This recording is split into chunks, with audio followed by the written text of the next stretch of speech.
All right, we're live. Actually, I'm live. You know what I mean. Let's get this done, people. Let's get some words in. Let's talk about our buddy Chuck. As somebody commented already, Chuck Morris. I'm like, I don't even know a Chuck Morris. Who's Chuck Morris? Chuck Morris passed? That can't be right. Everybody loved Chuck Morris.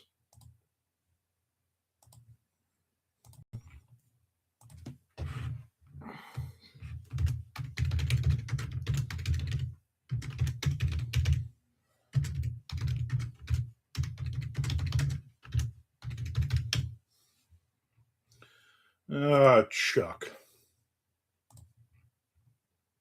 Hardly knew ye.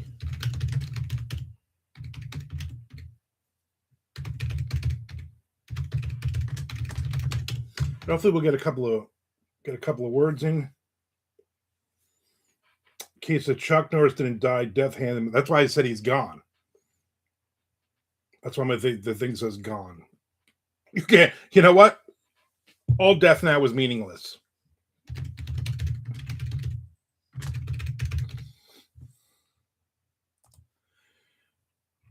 Meaning less.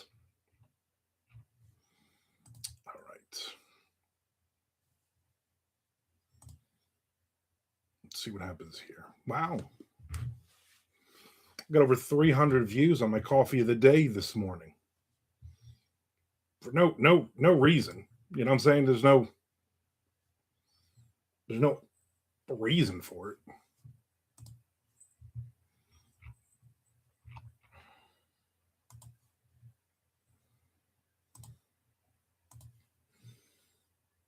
Lorraine, Keith is just waiting. He's just sitting there waiting and waiting. What's up, Lorraine? Blame it on Lorraine. Right here. What am I working on? I went to the donut, Southern Blend donut shop this morning. They actually had 6 glazed donuts left at 9:00 in the morning. Ridiculous. I'm eating one now.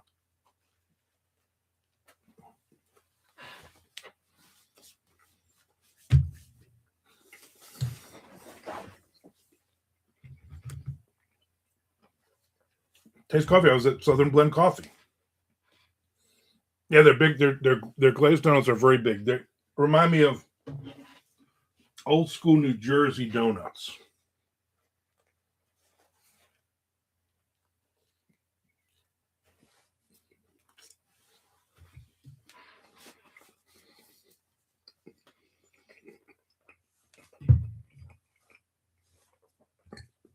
There's Chad.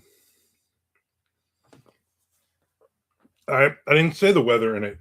I just realized because it's 67 degrees here right now, though. I really should have opened the windows. That donut is ginormous. That's what she said. Yeah, it's a big freaking donut.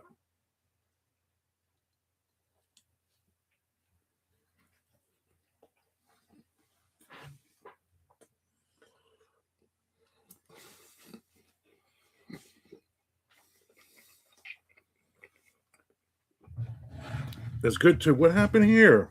Son of a bitch. Let me go get a tissue. Spilled coffee everywhere on my desk.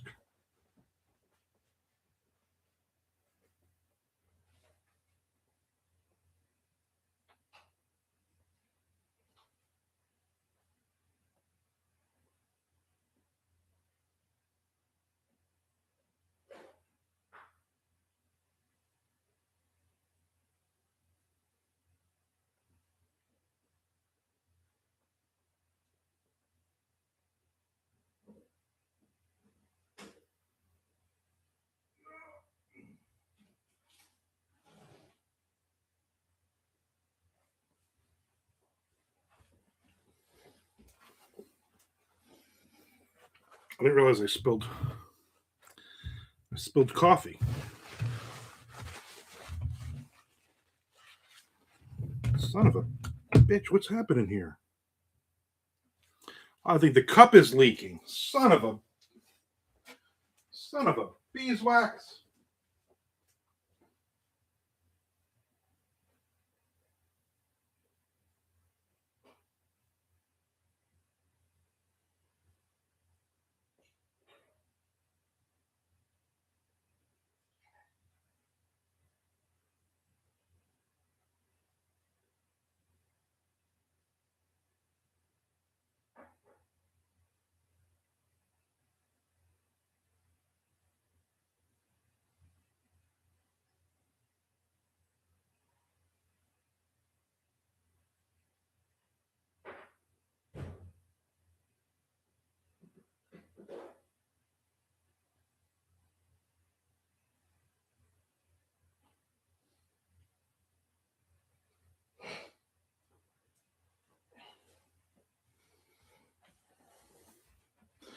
I like that cup too. The planter's all wet now. Coffee. Oh, this is a nightmare. We're supposed to be having a positive Friday here. I find it very hard to be positive when half the coffee spilled.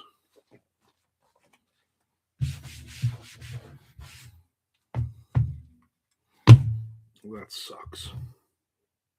All right, we'll see what happens. Can't believe my coffee cup. Like, why is there water everywhere? Water everywhere, not a drop to drink.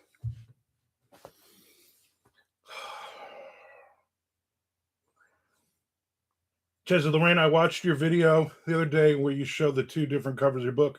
The bird foot makes a huge difference. I dig it. Lorraine says, thanks, Chad. I couldn't tell the difference as much until I had the original proof in hand. Chesa, you can never tell because Amazon tends to print too dark. It was much darker than I expected and more gray. Keith says, duct tape will fix it. Positive Friday smile when you grumble and complain, Armand. I always make my darker covers a little lighter than I like just to compensate for Amazon's dark print job. It makes for a headache when doing children's books too. Here's the thing, though. Much as I like that coffee cup, I got 10,000 other ones. So my wife will be happy. She'll be like, oh, good. Because I'm like 4 coffee cups more than I should have in the cabinet. So the idea will be I'll just toss that one.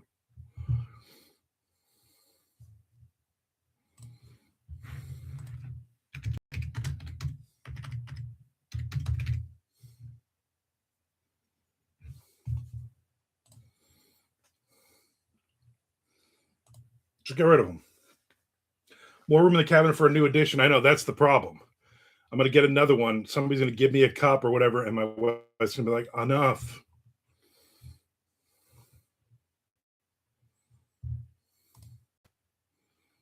You know, and I don't blame her because enough is enough.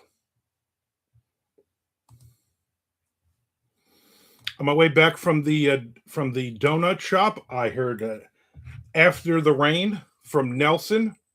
I love that song, and what did I sing? After the rain. That's why I literally was singing that to myself. And I thought it was funny.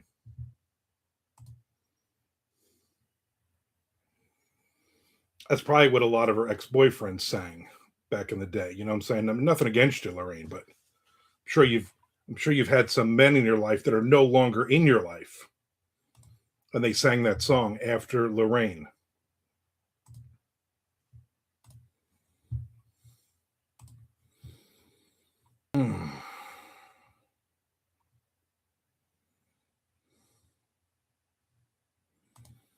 Of course, then I didn't check emails this morning, so I got 40 billion emails. Most of them are going to be garbage. That's gold, Jerry, gold.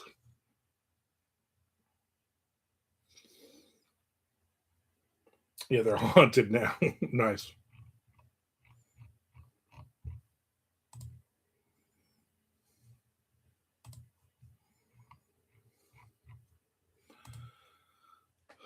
So, I mean, besides the coffee cup basically having a mysterious hole in it somewhere, my day's going well. I hung out with Wayne and Andrea this morning. They even had 6 glazed donuts left at 9 a.m., which is amazing. I'm like, you guys are open till noon. Like by 9:30, your donuts were gone. I'm like, do better. You want to launder money. You need more donuts. I don't know if that's what they're doing. Happy positive Friday. At least Ozzy didn't die today. Nick, there's a plus. There is a plus. And we were sitting there, me and Andrew were sitting there, and all of a sudden I just looked at my phone. I was like, what? Chuck Norris died. And then somebody on Facebook posted and said Chuck Morris is dead. I don't know. First of that, oh, there's Frank making a joke, but no, I'm like, no, that's somebody who typed it and either didn't look and see what they typed, or for some reason thinks his last name is Morris. These cats are going nutty. I open the window, they're going nutty now. Nutty cats. I'll make some more of my giant donut, my ginormous donut.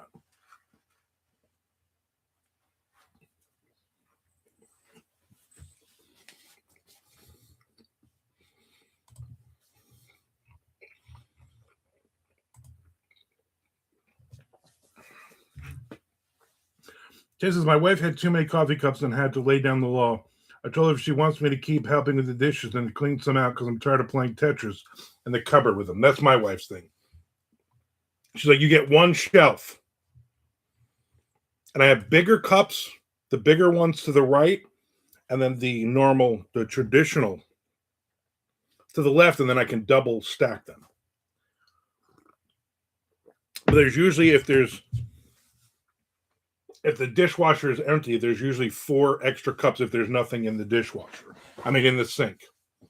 So I'm always kind of juggling. Okay, I need to drink 4 cups of coffee. Those are in the sink, or 2 in the sink, 2 in the dishwasher, whatever. Ray says, when I read your description for today, Chuck Norris is dead. Got to be a positive Friday. I thought, does Armand hate Chuck? And I love Chuck. Who doesn't love Chuck?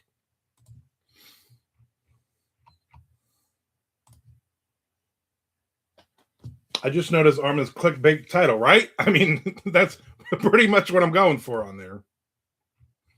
People are going to come in there and be like, oh, we're going to talk about Chuck Norris. You know, maybe we will. Maybe we'll pull up, some of the best memes of Chuck.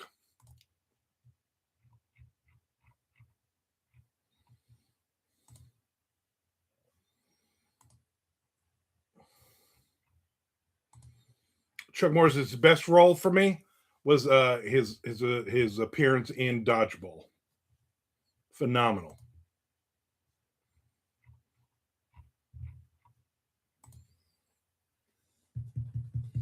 I wonder if Chuck Buddha was named after him. I believe his mom had an affair with Chuck. So yeah, probably. Buddha was more likely named after Charlie Brown. that's probably true.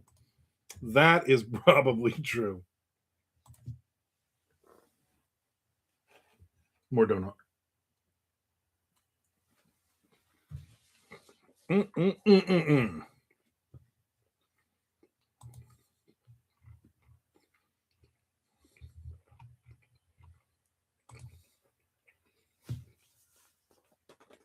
Explains why both have beards, obviously.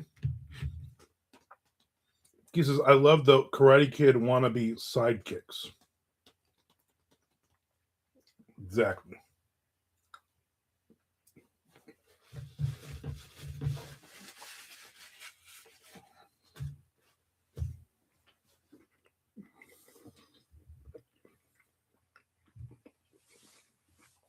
I'm mad that my planner got wet. Not cool.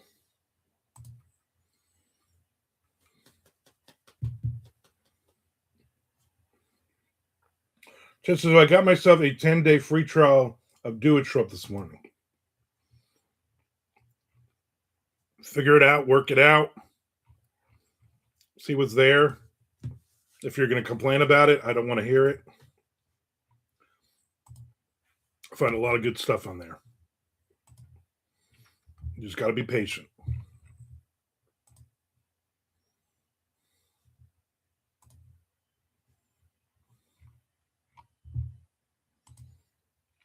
So I was supposed to have therapy yesterday at 3. And the therapy, he never sent a link. Never heard from him. Now, once or twice in the last, 3 years since I've been talking with him, he will he won't show up, and then he doesn't send me the link, and then later on that afternoon he'll say, "Hey, I'm really sorry, but I was at a doctor, whatever, something came up," and he forgot to message all of his patients. So I'm hoping that's the case, because he had a skin cancer scare. He was going for tests the last several weeks, and I'm hoping that everything's all right. He's an older gentleman, and I like him. We talk baseball after I bitch and complain about all you people.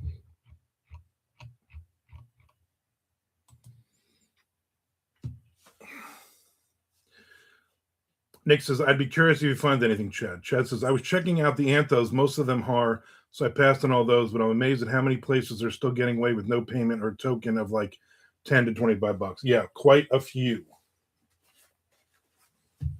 That's why there's plenty there. You just gotta do your research, your due diligence, as the young kids say.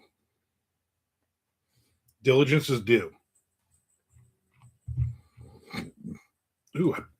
Ooh. So I had those 4 empanadas yesterday. Bad idea. Then last night for dinner about 8:30, I'm like, I'm getting hungry finally.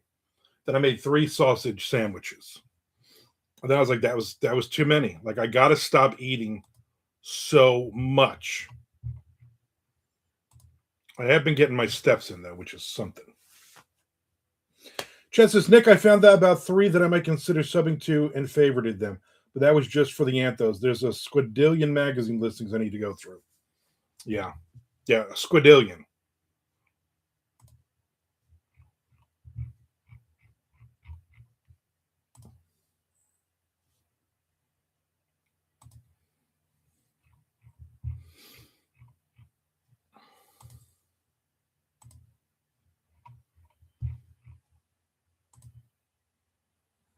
I'm reading that, what is it, Friends of Eddie Coyle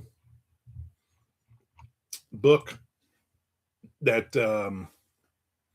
crime thriller written in like 1972, that Elmore Leonard said is the greatest crime thriller book ever written. And I like it so far, but you can tell it was written 50 years ago, because it's kind of stunted.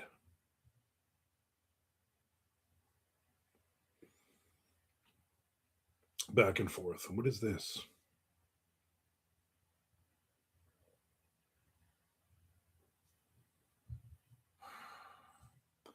No, I don't want to buy your book out of nowhere. Author I've never heard of that just sent me an email out of nowhere talking about how great your book is. No, thank you. No, thank you. I'm going through emails instead of writing. I have to go through. I haven't used Do It Trump in probably about a month. I got so many stories piling up now.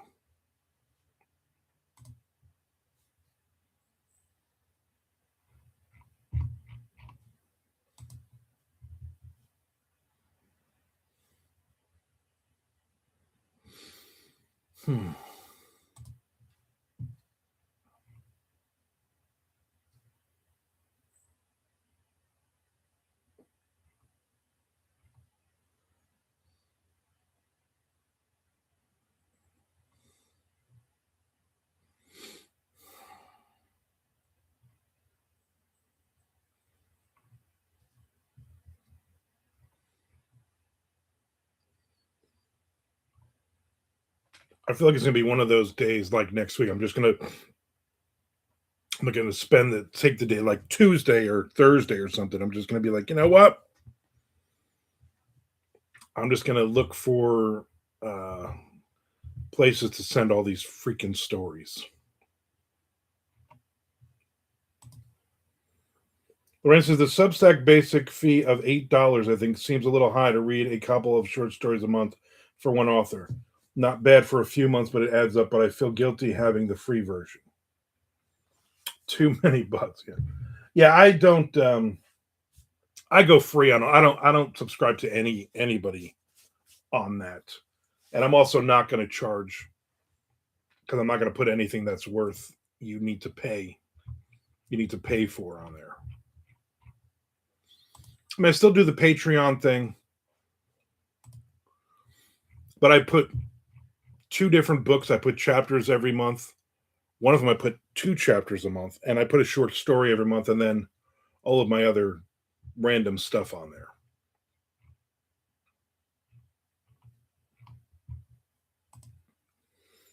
Chezzy, I'm not charging on there either. That's for Patreon. Exactly.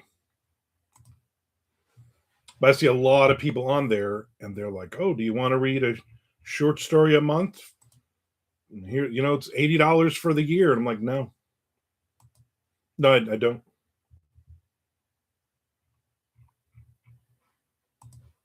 If another author compiled it in a book like you do, Armand, I would buy it. Right, that's what I do. I compile it, and then I take it down off of Patreon after a couple of months once the last chapter is done. Then I get it edited and all that because I read a clean first draft, so it's up there, but it's like this is what it looks like chapter by chapter first draft. I clean it up a little bit, obviously. I'm not just writing it and immediately putting it up there, but then it's got to go through beta and everything else. So a lot of times, excuse me, a lot of times it's, it just reads better. Nick says, I like the submissions that are very specific who can submit. Only women born in Canada, currently living in Topeka, Kansas, between the ages of 31 and 45, and with brown eyes. No one else will be accepted. Yeah, there's tons of those. Troy says, I learned Chuck Norris died from your stream title. Yep, that's what happened.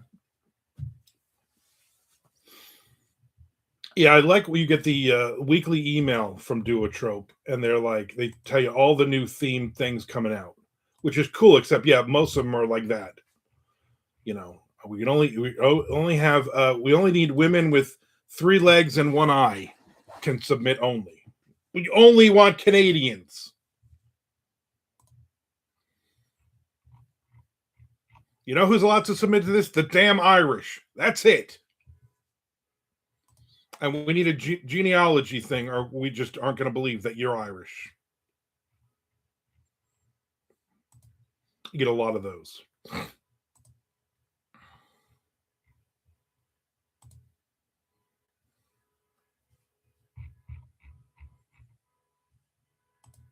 Why does every day a car alarm go off?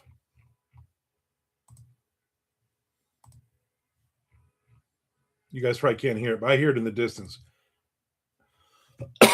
I'm like, your car alarm goes off every day. Why are you setting a car alarm in front of your house anyway? Nobody's out here stealing your car. And you can't figure out to turn off your car alarm? That's annoying. But you know what? It's Friday, positive Friday. So, hey, good for you. Charlie says, those submissions calls suck, especially if it's a cool theme or well-paying publication. Chez says, how about these $20 entry fee, no payment? That's just like a trolling. Yeah. You got a lot of, on the weekly email, you get a lot where they say, where after it says fee-based. I'm like, no, I don't want to pay to do your thing. And everybody's like, oh, but blah, blah, blah. I'm like, no, I'm not paying. And again, and those are usually like, oh, this is a really cool theme, or I have something that would totally 100% fit with this. I would rather write a story that's no pay rather than I have to pay for the story that I don't even know if it's even going to get in. But there's a million authors out there that see nothing wrong with it because they're like, I paid my $4.99 or whatever. Hey, when you've got bodies in the trunk, it's important to keep your alarm on at all times. I guess so. It's literally every day, though. Every day. Like, it just seems really, I don't know, odd. What is this?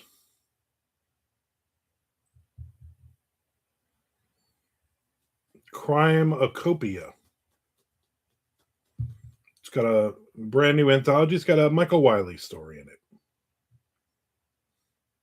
All right.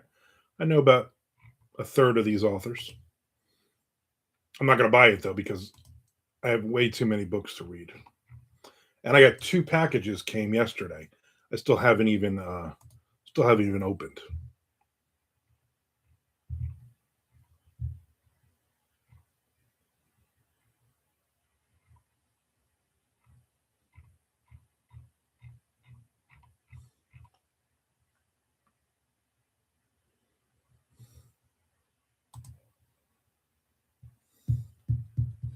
Sounds like you need to call the HOA. Yeah, probably one of the people on the board.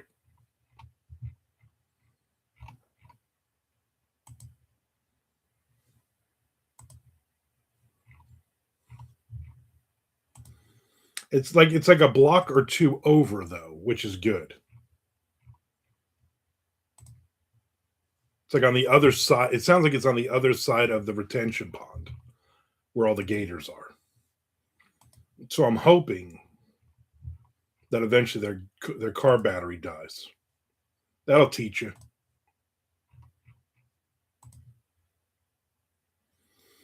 I was very upset yesterday after I talked to Nick on here, and I realized that what is it? Destination X? Is it Destination X? No, it's whatever it was. There wasn't an episode this week. Nick, did you watch Oak Island? Oak Island.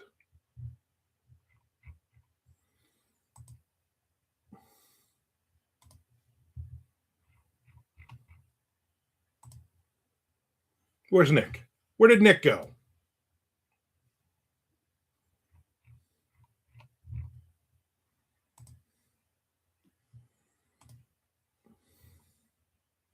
I did not. You missed where they found the treasure. They found the money pit. And there's just millions of dollars in gold coins. Tell me about it. You missed nothing. Literally one nail. They found a nail. That's all they found. That's literally all they find this week. And I tell you, I almost messaged you yesterday. I was watching it, and I wanted to say, metal detection expert Gary needs to shut his effing mouth. Because every time they're about to dig, he's like, we're going to hit treasure, baby. Top pocket finds, baby. I'm like, stop jinxing. You've been jinxing this for 15 years. Just shut up and say, hey, hopefully we find something. Not, this is the hole. I'm like, you are an idiot. I would punch that guy in the face. I would punch him and his ugly daughter in the face. She's not ugly. She's a pretty girl. She just got a body like a 12-year-old boy.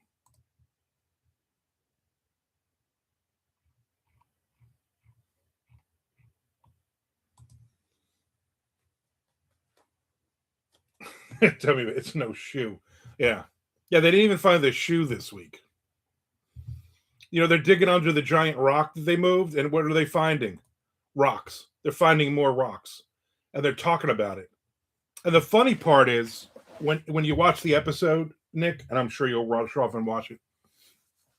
Fiona is in the dirt digging, getting dirty, and then there's Jack just sitting on a rock, just smiling and watching her. I'm like, I don't know, buddy, get to work. I don't know, do something.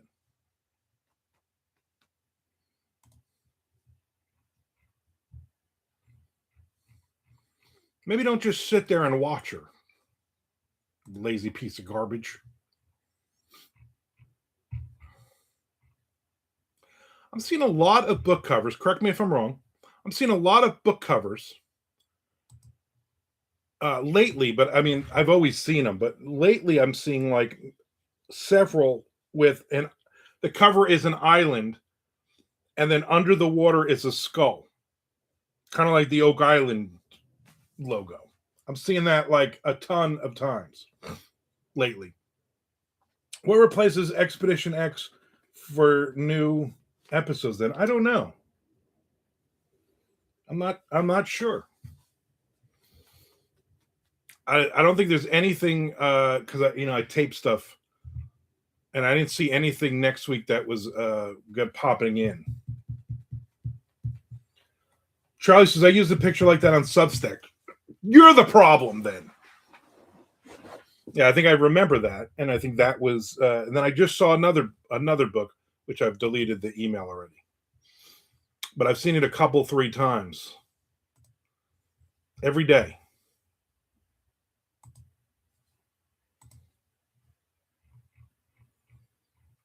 I guess if you have an island, what do you put under the island? You got to put a skull. Just as I see more covers with a bird's eye view of a wooded area, normally in the winter, that forms a skull.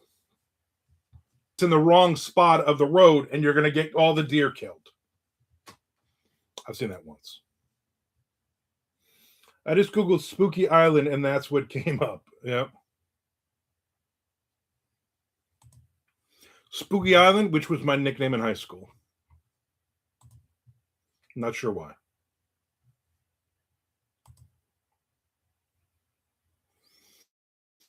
My cloud_storage_ team just sent me 1, 2, 3, 4, 6 emails within about 10 minutes that my cloud space is full. At risk of losing photos and videos. Take action now. Why do they insist on just keep sending and sending like that?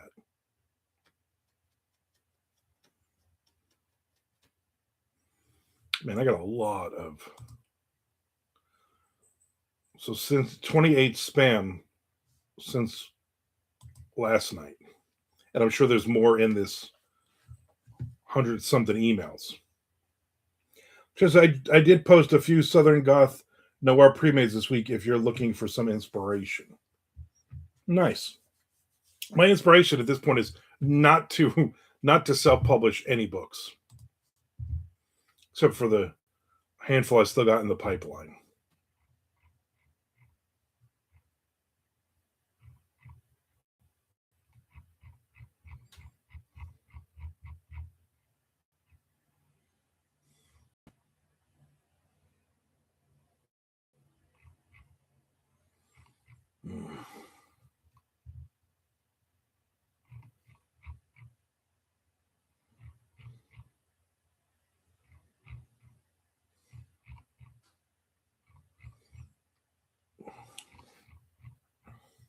I was supposed to stop on my way back from the donut place and see the hot dog lady and shoot a video with her, but she had about 400 people in line. Like there must have been like 20 local cops and sheriff's officers also in line, and I'm like, that's just a lot. I'm not standing here for an hour, so I can look at her boobies, which is why all these guys are in line. She had posted, she's like, yesterday, I think she's like, our goal is, she does it from 11 to 3, the hot dog truck. She's like, my goal is $1,000 selling hot dogs. I'm like, you know what? That's pretty good. Key says, I saw those, Chad. I really liked the motel color, black and white motif.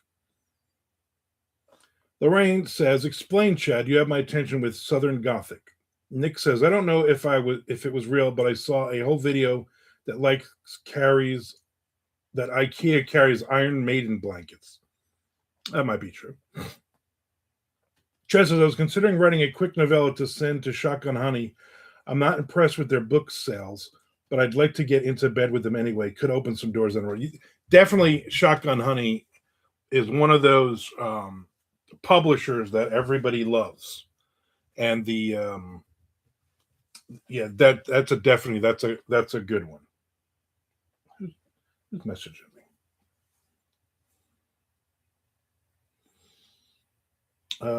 Nobody's messaging me. Good. Here's the problem with this new watch setup. It doesn't tell me.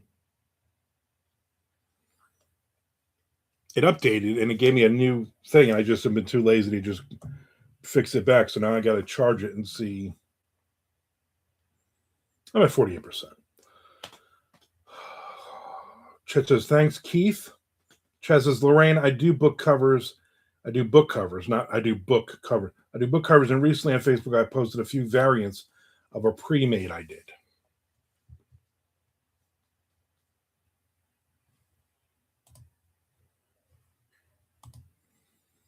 Ray says, oh, that's great. I remember you mentioning something about making book covers a while back. Chess, I've read 2 of their books from Shotgun. They're really solid books that they're releasing from some really good authors. I'm a fan. I'm definitely a fan. I would obviously love to work with them. I think I've had a story in one of their anthologies so far.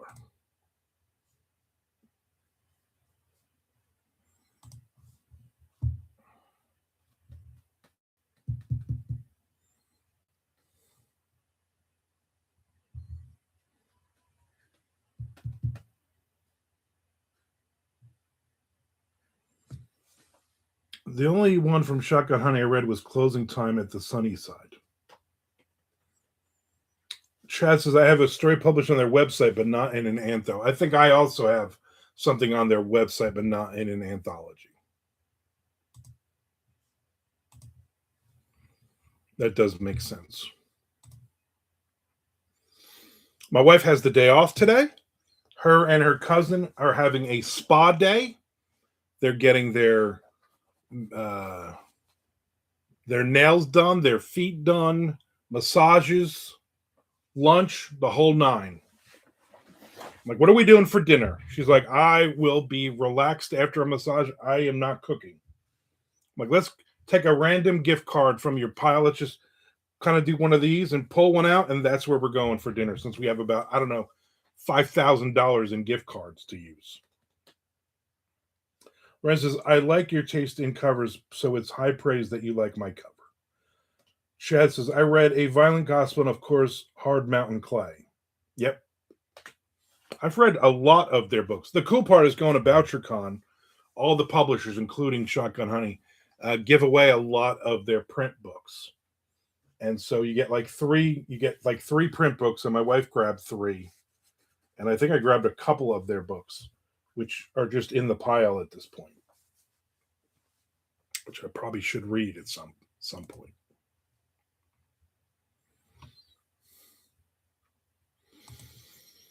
Just so much to read.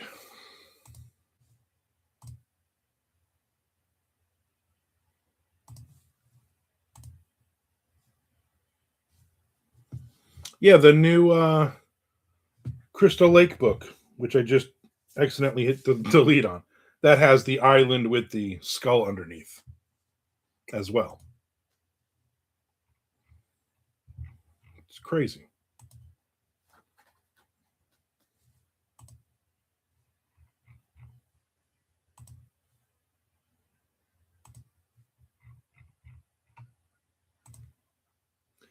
I especially like the cover on Out Behind the Barn. It's a good one.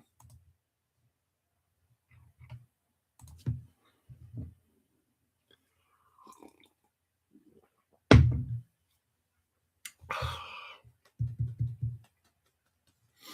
need to get some writing in. Some writing. Where am I in this chapter? Chapter 20.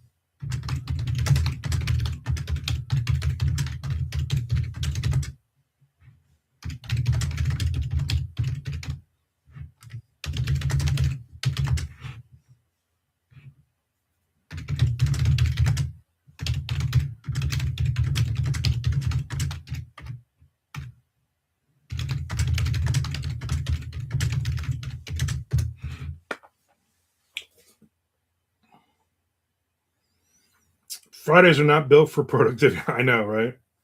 He says, I got 600 words in this morning. I was pleased. Very nice. Congratulations.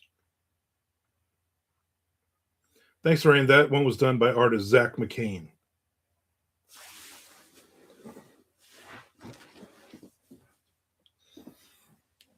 Zach McCain sounds like a singer from the 90s, an alternative singer, Zach McCain.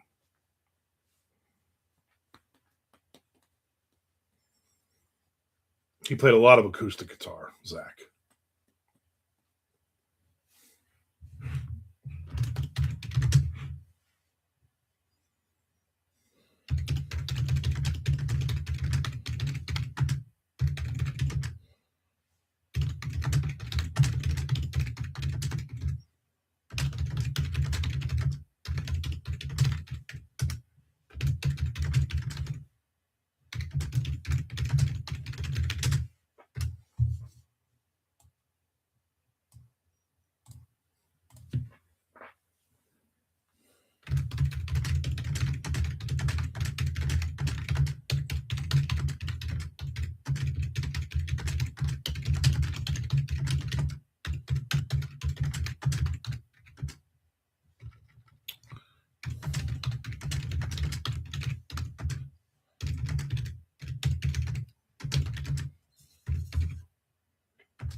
For instance, and I had hoped I was praising one of your covers, Chad. Chad said I've done many of my own, but not all. Neon Owl, I did that one. Winner.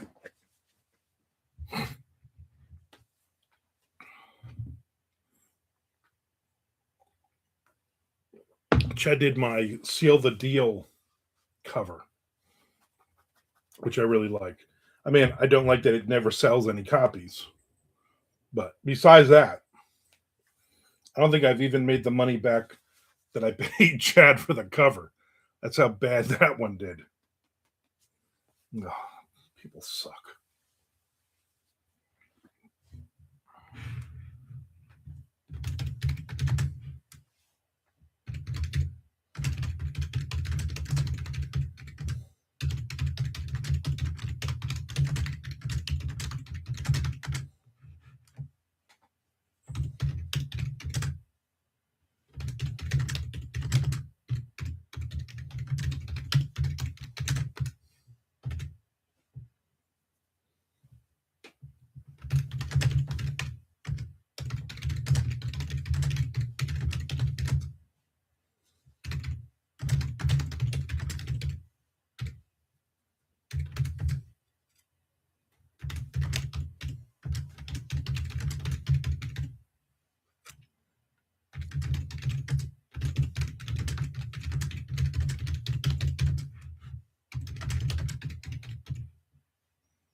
Kisa, Chad did 3 for me so far, and I'll be going back. Lorraine, repeat the name of that one. Seal the Deal is what it's called. Let me see if I can find it. I got a lot of books. Here, Keith. Here's your butt crack. Here it is.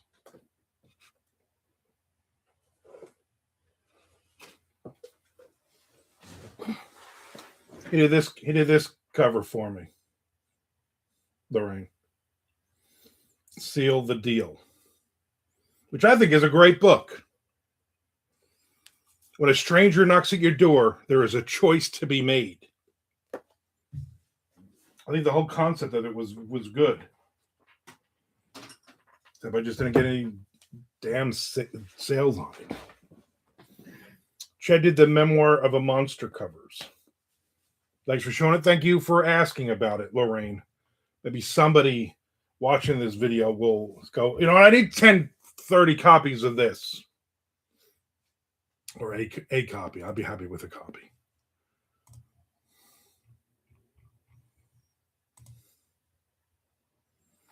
The series that you're probably about to release. I believe that is the series he is about to release.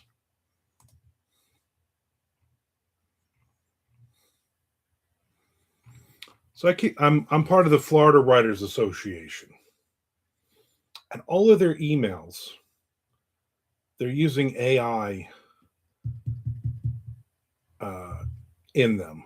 And that is bothering me for their marketing.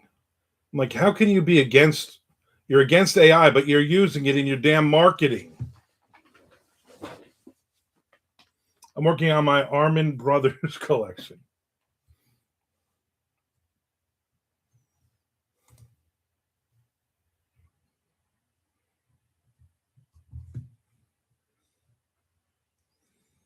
Chad says, I also did In the Marrow Armor. Oh, yeah, you did that one, too. I forgot. Chuck paid for that one. I don't even know where that one is. I mean, it's here.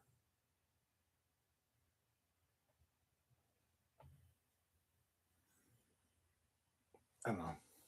Problem is I got 200-something books up here.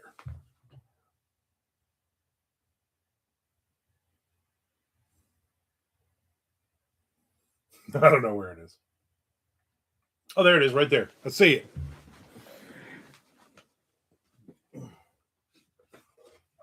In the Marrow, Chuck Buda, Armand Rosamilia.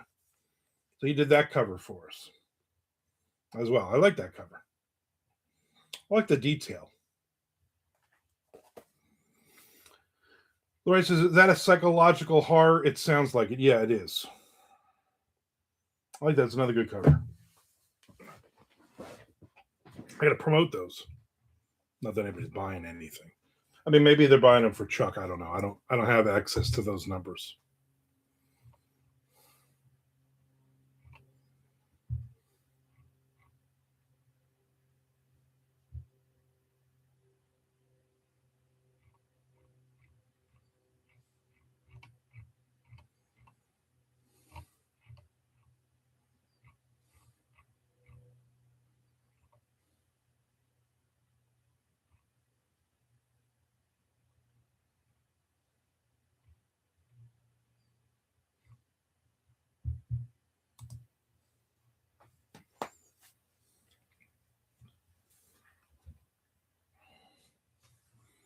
Where are we on this? 34.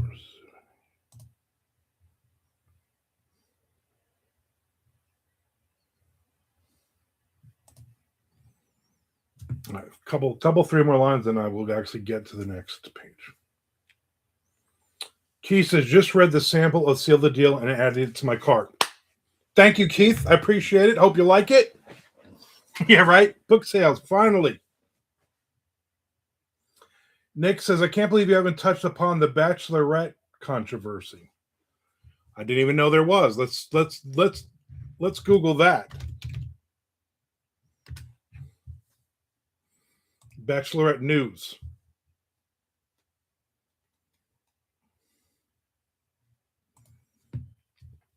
Taylor Frankie Paul's The Bachelorette season canceled amid domestic violence allegations. I don't know who that is. The show is supposed to premiere on March 22nd in 2 days. ABC scrapped it after 2023 footage of an altercation between Paul and Dakota Mortensen leaked. Oh my God, Dakota! I don't know who Dakota Mortensen is either, or who Taylor Frankie Paul. She looks way too skinny. She looks like she's AI.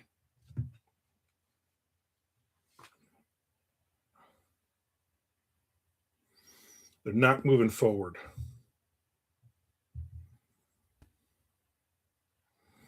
Guess she was arrested because of this.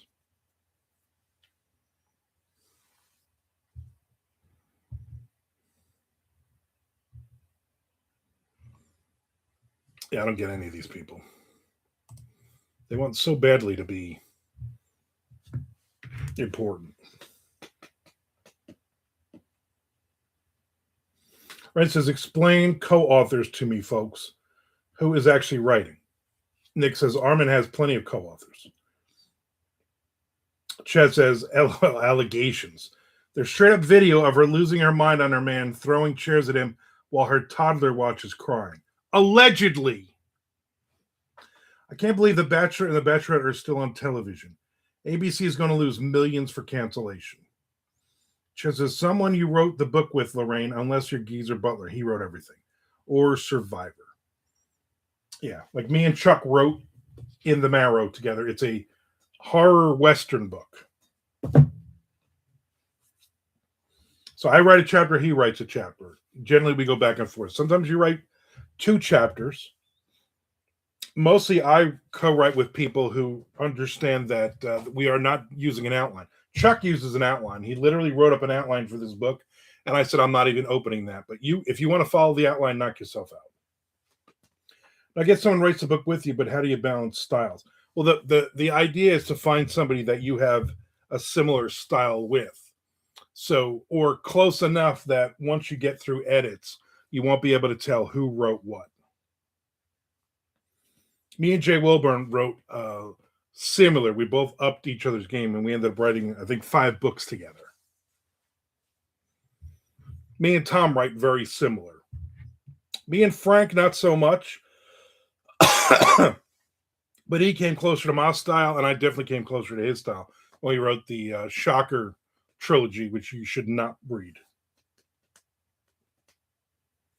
Nick says, I liked In the Marrow, didn't see where it was going. Neither did I. Right, so the first person listed as author isn't necessarily the primary writer. No. Usually, you put the egos aside and you go, which of these 2 authors, is going to sell more books? Or if you have a publisher involved, they're the ones who decide whose name goes on top. In the case of In the Marrow, Chuck Budu is the one who released it. So he put his name first, which I'm fine with. It doesn't matter where my name is on the book. Key says, for Edgar Allan Poe and the Spectre Eliminator, I wrote the book while bouncing ideas off of Matt. Then Matt gave notes, actually went to New Akota to give details, and then I incorporated the notes, one voice. Right. Chez says, finding someone who writes a lot like you, or you both are good at emulating each other is best. Or there's another way, like I did with Tim Meyer. Right. So there's all different ways to do it. I only do it. I'm not going to go, I'll write the whole book and you give me ideas, or you write the whole book and I'll give you ideas. I want to write that book. Every book I've written and completed with anyone else, it's because we went back and forth with chapters.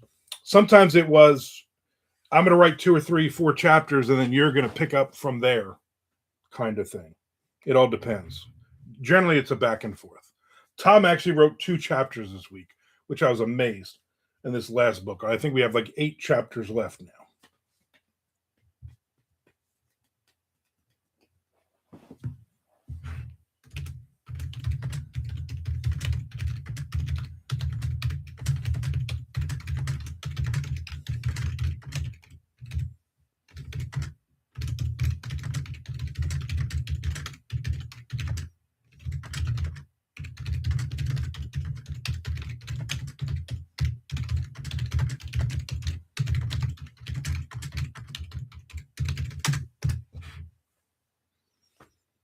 Laura says, okay, Keith, it felt like one voice, so that's how I imagined co-authoring to be until Armin and Chad's explanation.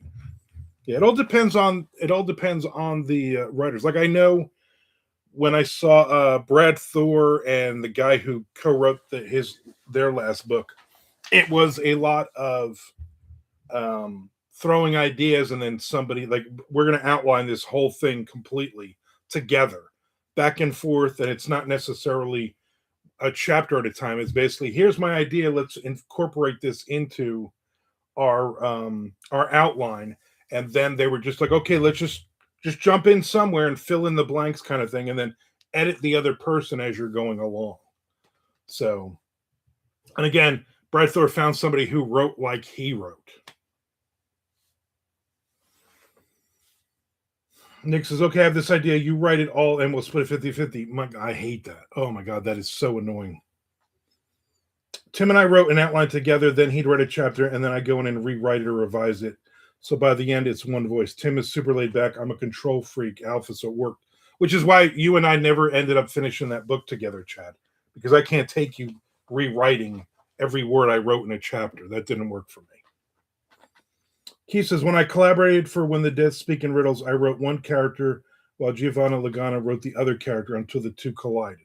Well, that's what I did with Mark Tufo. I wrote the Darlene chapters day to day, and she was in California, and he wrote the Talbot ones, and he was in New York, and they were both had to meet in Missouri. So literally, we wrote 2 books together without the characters even meeting. And then in the third book, halfway through the third book, they actually meet.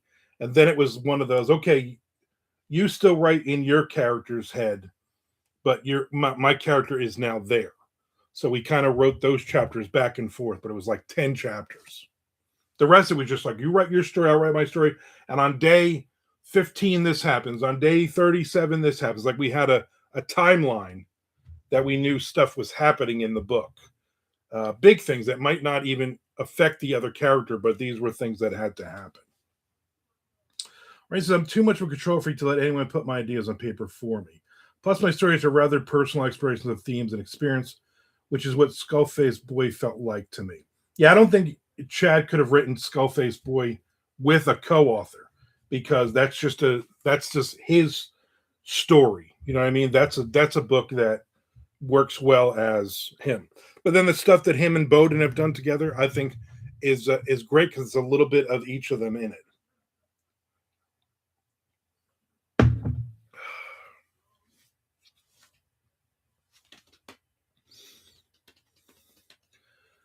Chad says, how right. Not every collaboration works. I've started collabs with 3 other authors and never came to fruition, including Todd Keysling, Hunter Shea, and Ross Jeffrey. Yeah, I've been lucky. I think you, Chad, and maybe one other author were the only ones that I never finished the books. I wrote a book with Robert Chaz Chute, and then we had started a second book, but then I started writing. I think at that point I was writing the last couple of the movie books. So and he got busy writing, I think, Plague of Days at that point. So we never went back to him. I think it was we were looking at a trilogy, and it was an urban fantasy thing where she learns she's from a magic family or something. I don't even remember what we wrote, but I know we finished the first book, and we just never got back to. Sounds like a recipe to lose friendships. Me and Chad are still friends, I think. Hunter, Armand, Ross, and I are still great friends. Love them all dearly. It didn't do a thing to friendship. No, there was never a point writing that where I was like, oh my God, I hate Chad for this. I hate Chad for a lot of other things, but it's not for this writing thing together. Yeah, no, there was never any I want to kill. I did write with a person. I think I talked about this either in one of these or in one of my writing videos, or maybe I just told somebody, where we were writing this thing together back and forth on chapters. I had the idea, threw it out there. We're writing it, and then like halfway through the book, all of a sudden she has this character that does this horrific, it's like this horrific rape scene. Like the woman uses like objects on this guy. And I'm like, what are we doing here? Like, we don't even have profanity in this book. And now all of a sudden you got like this crazy, awful horror rape scene. What are we doing? And she's like, well, that's what I meant. I said, well, I don't want to write that book. I definitely don't want to publish that book. So she's like, all right, well then, what do you want to do? I said, if you change it, I'll stay in. If not, I'm just gonna take my ball and I'm gonna go home. I'm basically gonna keep the idea and go home. And she was like, well, I'm not changing that. I like that chapter. I said, okay, hey, no problem. We'll just walk away. And we really weren't friendly after that. But at that point, I was starting to see that she just kept rewriting her first book over and over with new releases and new covers. And I don't think she's ever released anything else after that. But that was awful. Good to know the friendship grows. You got to know the person too. You can't just have some random person who's like, hey, I want to write a book with you. And you're like, okay, I don't know you, stranger. Good for you. I certainly wouldn't want to write. I mean, I'm like, it makes no sense it makes no sense in the book. Collaborating makes you feel strangely vulnerable. Yeah, like when I started writing with Jay Wilburn, it definitely made me realize, wow, I'm not as good of an author as I thought I was. Jay is just amazing and he is fast. And his ideas are so fully formed so it really upped my game. It forced me to write better. And he said the same thing, but I'm like, no, you're still writing you're still really good. You're still way better than me at this writing thing, buddy. Jay could also write like 5,000 words today like it was nothing.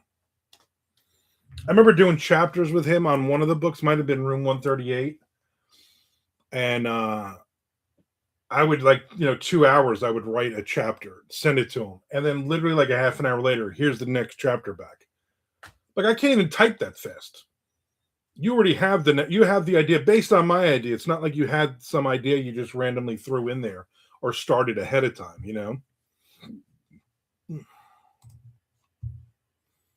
I did like the idea that Chad and I had. I just don't think the two of us could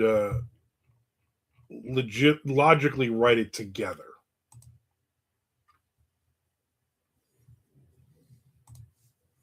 If that makes sense.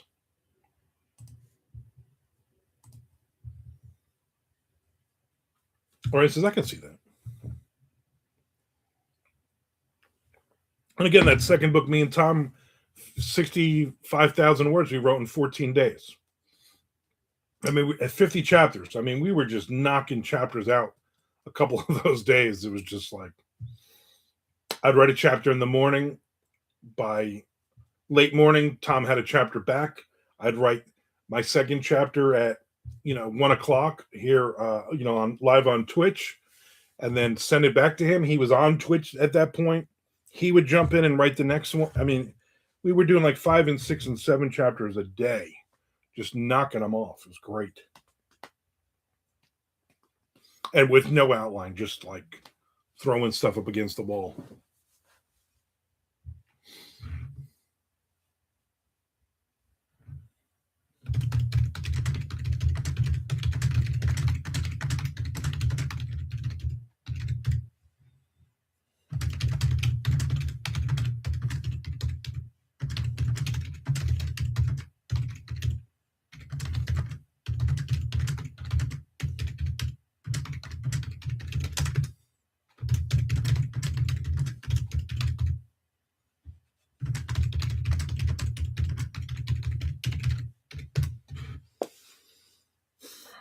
All right, so I would certainly be more productive with my word count if I had a co-author on my heels. Nick says, I always dig your collaborations with Jay. Each book was its own thing and genre. Yeah, we made sure and it was from a simple idea. Like when we did The Enemy Held Near, Jay basically pitched, he's like, listen, I wanted a haunted house book, but the family is also haunted by their past. Like, let you write the first chapter, we'll go from there. With Room 138, I'm like, here's my pitch. A guy shows up. He has to find clues to go to a different hotel or motel, Room 138. So it'll be a ground floor room. And he basically travels through time. Jay's like, perfect, let's do it. And that was it. Like, that's literally how we wrote those books. What was the other one we wrote? and it was based on an app, the basically to tell on your neighbors kind of thing, and it was a little ahead of its time.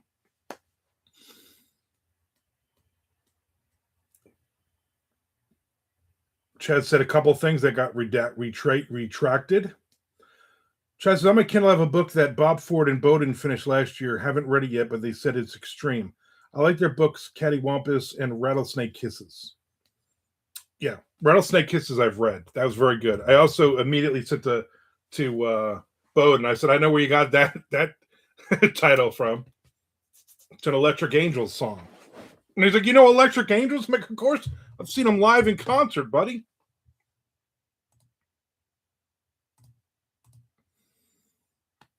Cattywampus is better. I've never read it.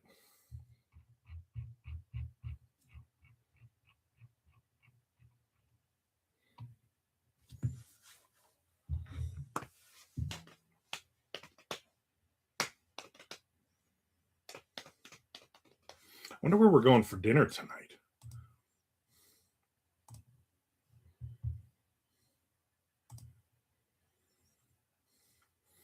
And she got all these thousands of dollars in gift cards from all different restaurants and whatnot.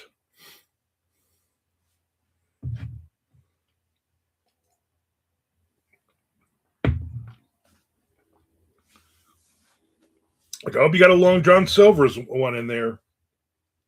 Hidden Truth. Yeah, that was the app one. I think we wrote 5.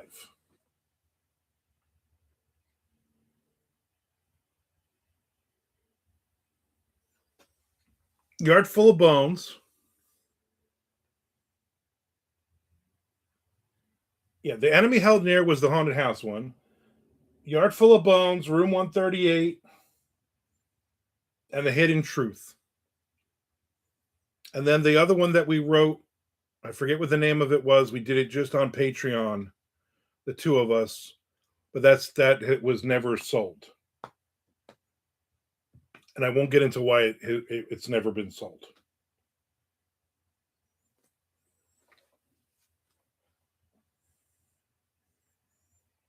So yeah, room 138 and Yard Full of Bones is were my ideas. Chad says sometimes you just get busy and the collabs wither. Yeah, I think if Jay was still with us, because we had just finished that book, that 5th book, and we were already. That was my idea. Was basically what if a rift opens up between another world and creatures start spilling out into our world, and how does a couple try to survive? A separated couple try to survive with their own problems. They're going through a separation, and he's kind of weird, and she's done with him, that kind of thing. So there's a lot of character-driven stuff with me and Jay. So that was the idea behind that one. But then we finished it, and then Jay was coming up with another pitch for the next. We were we're gonna write the next one, and then he passed away. And now Jay's hanging out up with Chuck Norris. Chuck Morris.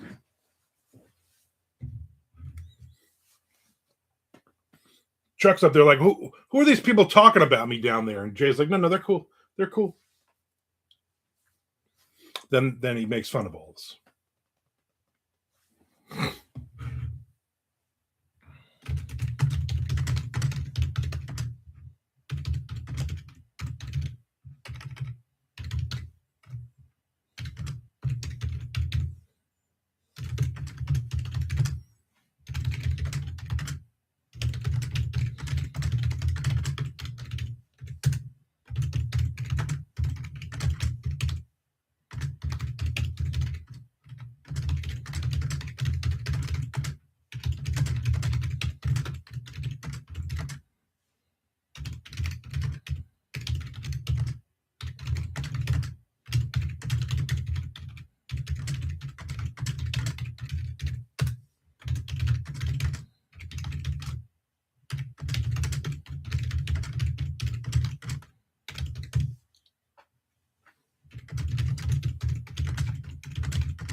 Just John and I were in the middle of another collab and we never finished called Trailer Park Coven. Why'd you guys stop? You just got busy? Or John was like, I gotta make a lot of bread this week.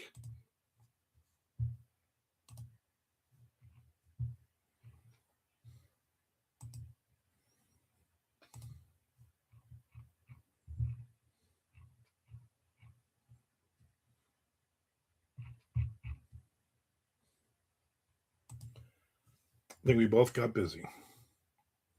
You think you guys will ever go back to that book? Or you think it's like, we lost the momentum?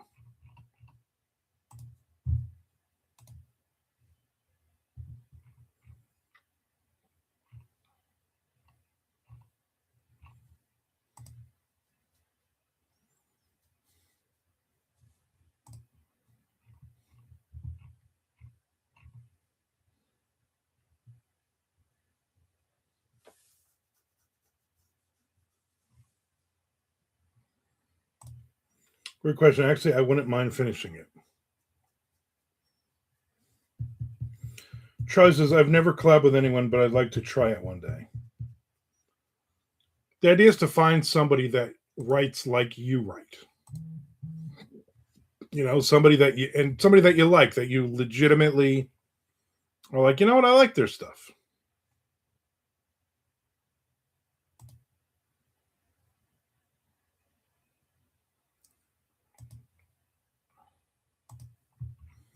You know, I like their stuff. And I like eating chicken pot pies. So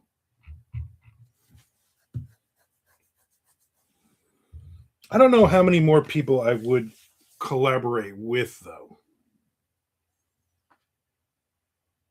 Like, this is definitely it for me and Tom because he's just annoying the shit out of me. I don't write one chapter a week like that. Maybe the stuff where I do one chapter a month on Patreon, like that one I just put out one called Shot in the Dark. Chapter 5 came out the beginning of this month. I'm already writing like chapter 19 on that book.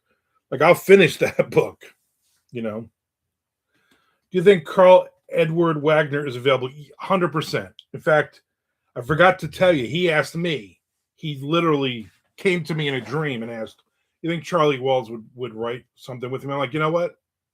Ask him. Ask him. What's the worst? Carl. Because I get to call him Carl. Carl, what's the worst that Charlie says no? Is that the worst that can happen? Come on. Yeah, collaborate with. Yeah. Yeah, 100%.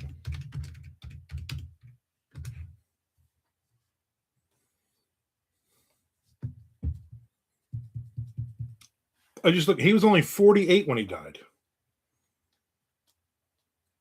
That seems very young. He was born in Knoxville. He died in Chapel Hill, North Carolina. She has two authors I'd love to collaborate with are Mallerman and Lansdale.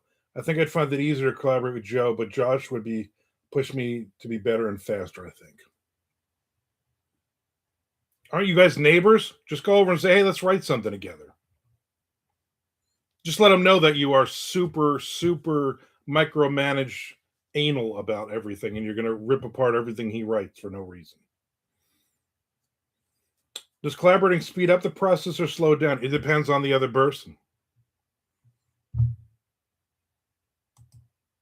You know, it really depends on how fast that person is. I always like to let them know, hey, listen, I can't write, you know, a chapter a week. I mean, I want to knock this thing out. I want that first draft done quickly.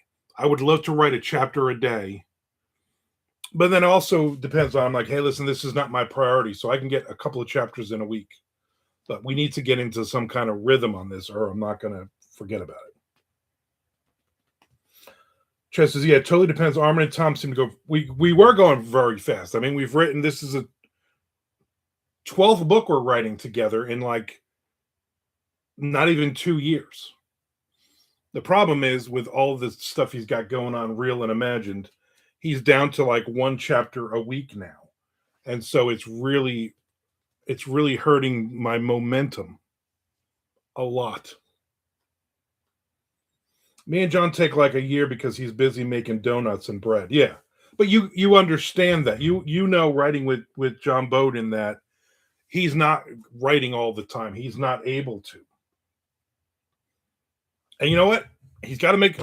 If John don't make the bread and the donuts, who is? You know what I'm saying? Who is?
All right.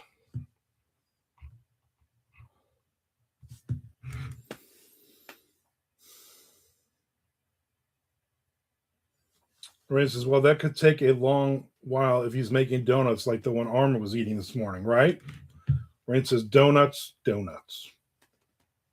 Yeah, he's a hobbyist that deserves it as a career. I'm the one who is more career oriented. Yeah, John is excellent. John is an excellent writer, but I think part of that is because he takes his time with it as well. He's not looking at this like I'm going to make a living doing this. He's like, I'm going to make donuts doing this. Yeah, ultra positively. I'm positive you're late again, Frank. This is getting ridiculous. Nick Zinn, Frank Edler. Nick Zinn's been here for like an hour. But we're all being positive. You should have seen the donut I ate, Frank. It was the size of your fat head. And I'm positive you have a fat head.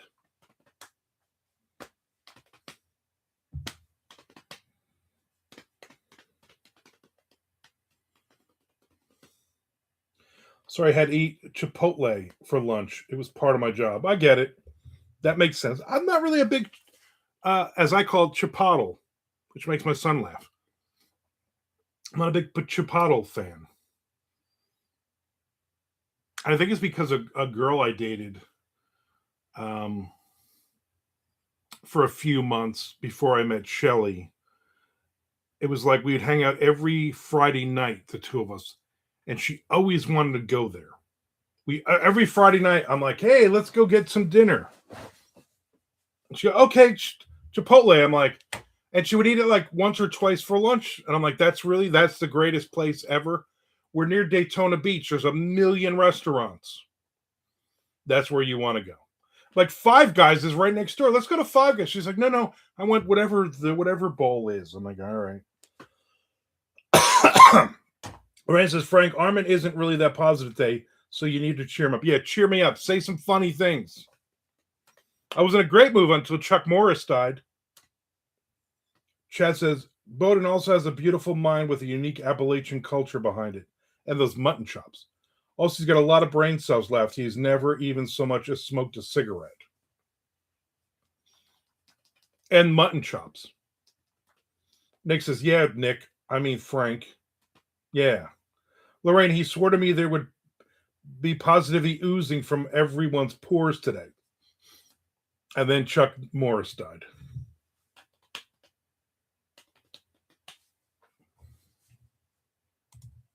Hey, I got some writing in today. I haven't gotten writing in. Also went and had coffee with Win and Andrea. I guess Win is they bought a house in or they're closing on a house in West Virginia, where he's from. I guess he's from Cincinnati, but he moved to West Virginia, so he counts as a West Virginian. You've met him, West Virginia. That makes sense. So they're going to be moving. He'll be a snowbird. He'll only come down during the winter, so might not be seeing much of Win.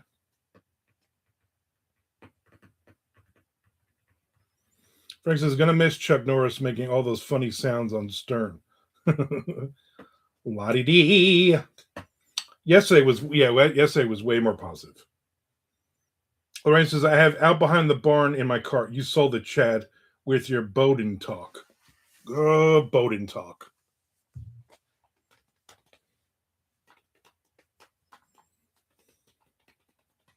It is a good book.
Ryan says, I like to read things that haunt me with the setting as much as the characters.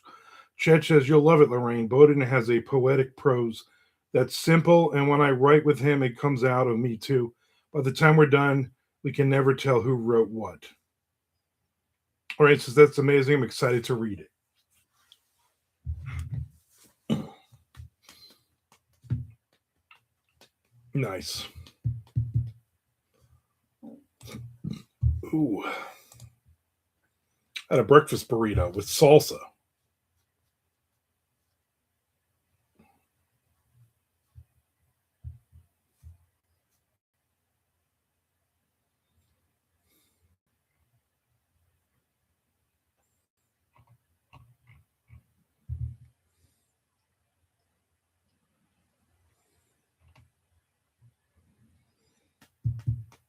Because the thing you're writing now, Armin, are you sending it to a publisher? Yeah, this is my Southern Gothic Noir thriller. I just hit 35,000 words. Finishing up the 20th chapter. So this is going to an agent, actually. This is the book I'm going to write to find an agent.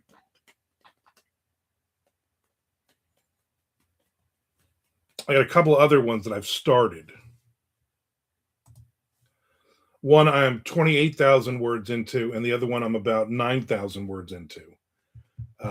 Both also Southern Gothic Noir thriller ideas that I had started.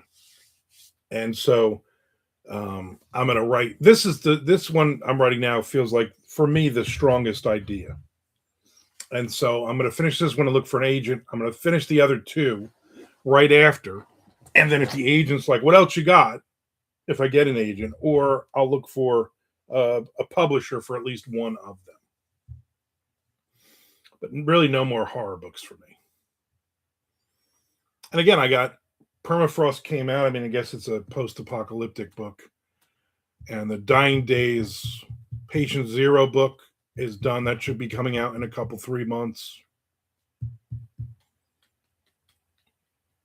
All right, any idea how long it might be? I'm looking at probably about 80 to 90 words, based on what I have now. I'm into part 2 of it. So I'm basically I'm going to do like three parts at about 25 to 30,000 words each. So 75 to 90,000 words. I think the first part was 26. So I'm just probably 45 chapters, maybe something in that range. So they're longer chapters. Normally, I'm like, if I can get onto the third page on a Google Doc, I'm good. This is like if I can get onto the fourth or fifth page, depending on the idea. So Chaz says, dude, best wishes on the agent hunt. I hope it happens for you. I hope it also happens for me, obviously. And in the meantime, I'm just going to keep writing these books and then just keep throwing them out there and just trying to find an agent and everything else. I just want to succeed. Frank says, so you're consciously trying to write a more elevated story than you have in the past. Yeah, I'm trying to get deeper into the story than just writing a pulp fiction story.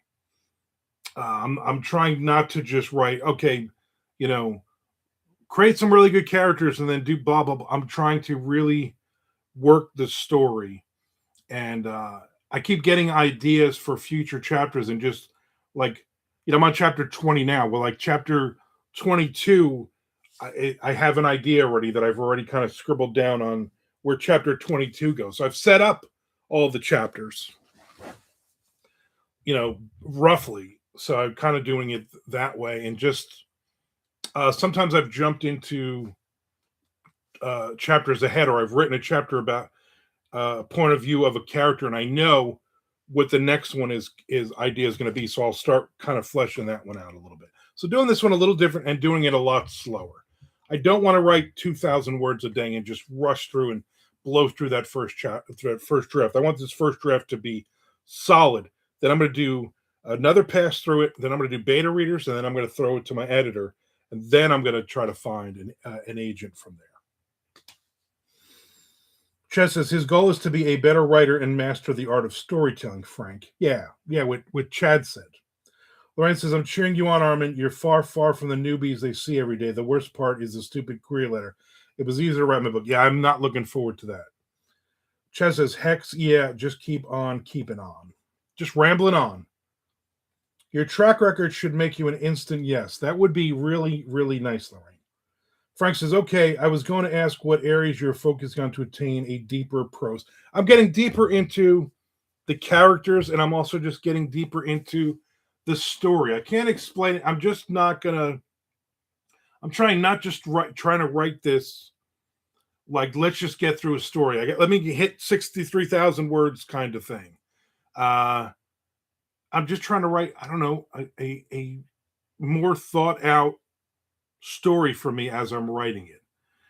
It's still the same kind of idea and everything. It's just I feel like having read so many great books lately in the past few months, and I just, you start to see what they're doing, getting deeper into the character's psyche and their head and the settings and all this. I'm not just kind of blowing all of that out. Frank says, my plan is to do like the Dungeon Crawler Crawl books and hope to catch lightning in a bottle. You know what? Good luck with that. That would be nice if it happened, right? And I'm writing a standalone, but with the understanding that there could be another book in this. Because one of the things I learned talking to Carl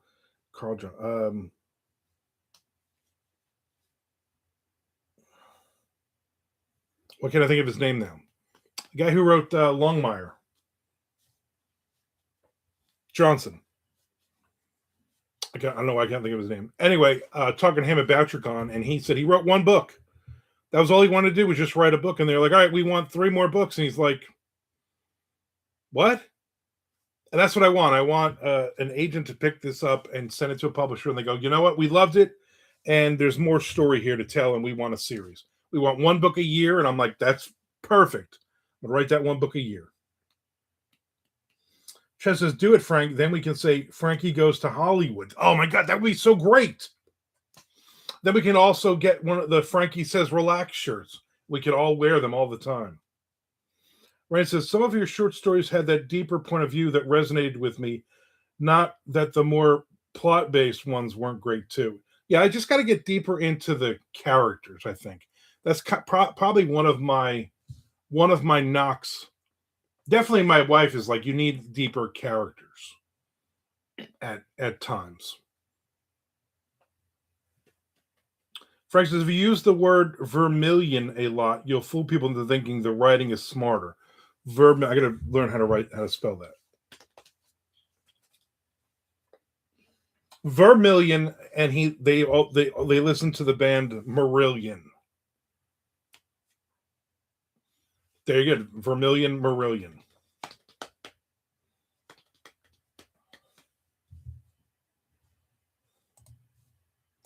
So that's where we are, people. At this point in our lives, that's where we are.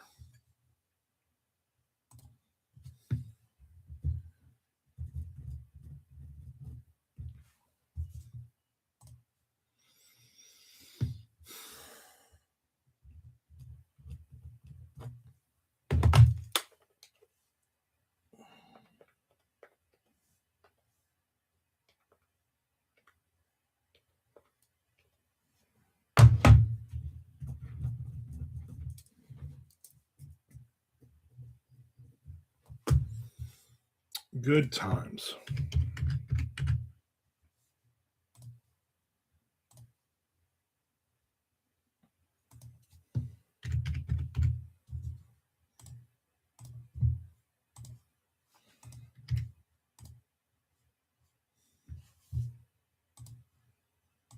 All right, so that chapter is done. I'm happy with it. Ooh, burping. Frank says, you got this.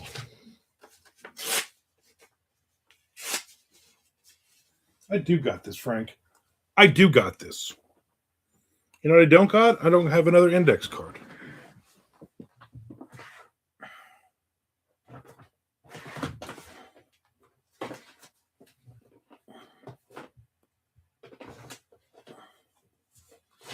I need a new index card. Got it. Chess has also used the term save for. He ate everything on his plate save for the last 2 empanadas because he knew he'd regret it. That's a good one. That's also good. That's also a good big word to use. I'm on it. And then I go back to, then I got to write this stupid mammoth book. I'm like, just let me get through this thing. Frank says, I know you don't need me to tell you, but I'd like to think you want me to tell you. Oh my God, heretofore. I better write this stuff down.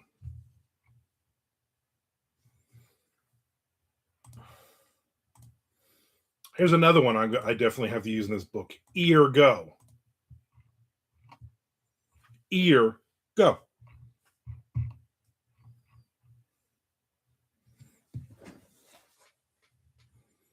This should be stuff that you should be writing. But because for your dungeon crawler gets a book. Exploding dungeon crawler book.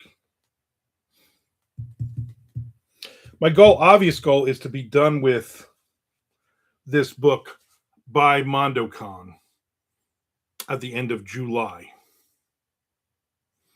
And then for MondoCon, to pick up the thread of one of the other two books and knock off a big chunk of them there. Dungeon Crawler Chad. I'd read that. Chad says, is it even legal to pump gas on your own in Jersey if you don't have a literary agent? That is an excellent question. I'm not sure. I'll have to look that one up.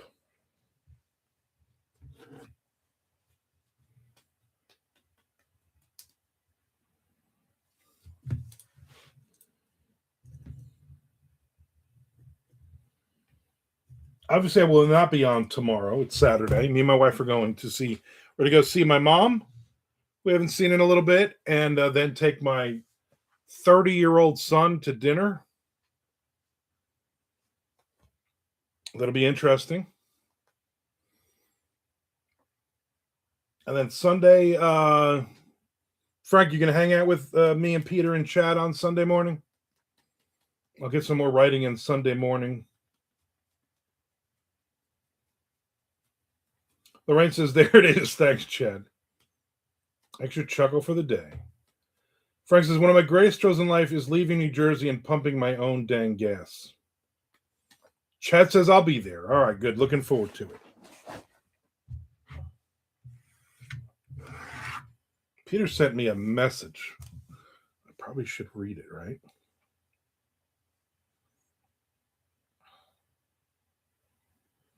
Oh, he just sent me because it was a Dean Koontz interview.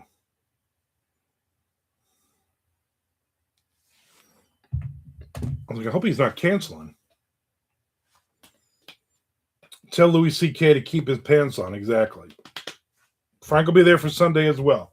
Good. We'll get some writing in. I don't want to pump my own gas, but they stopped doing that 20 years ago. In Athens, anyway.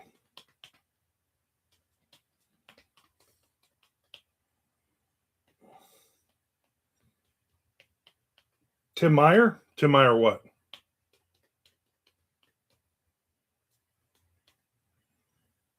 I'm not Tim Meyer. If you're asking that, are you Tim Meyer? No, I'm not Tim Meyer.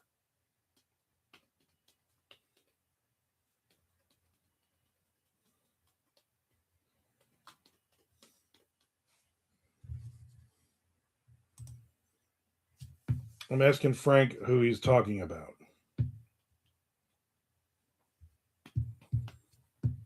Oh, I didn't see that. Frank says, I'm writing with Tim and JC on Saturday, too. Oh, that book JC's been working on for 5 friggin' years that will never get completed. Yeah, Tim Meyer. Tim and JC are dead to me.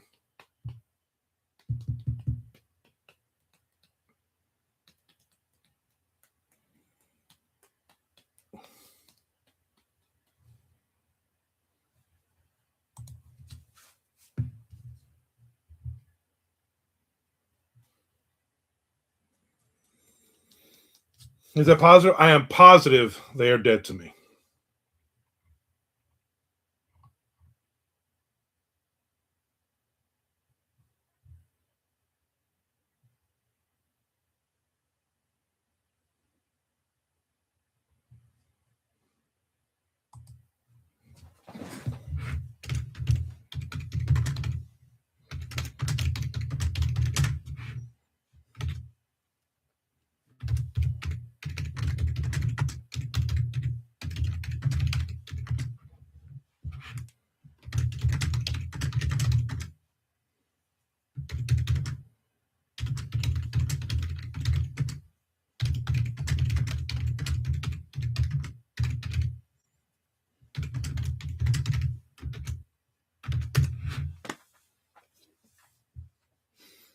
Ches says, don't know GC, but give Timmy Ag from me. Frank says, that's fine. It doesn't make them love you any less. I get it. They have no idea I think they're dead to me. I get it. This is where Jay Wilburn would step in and say, they're both still very fond of you, and they don't even understand. They don't even get that you think that they're dead to you. I'm like, well, Jay, I'm old and I hold grudges. And when you screw me over, even something very minor that my wife yells at me about, I still hold that grudge.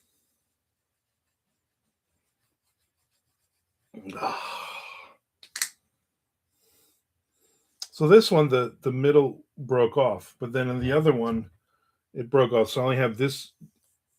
I have this part, but not the handle. I guess I could take this one out and make one real one, right? I don't know what I'm doing at this point in my life. I mean, if your back scratcher is just messed up like that, I mean, why even go on?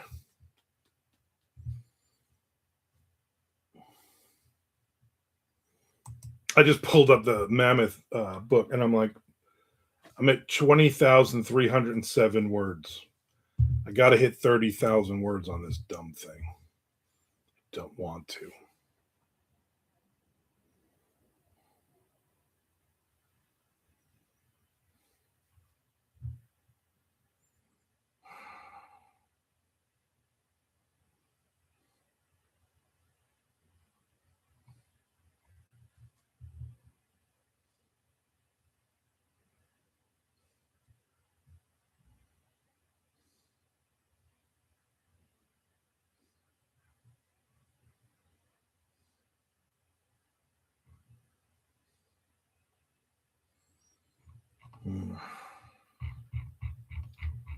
Good time. What do we got here? About 15 more minutes, ladies and gentlemen.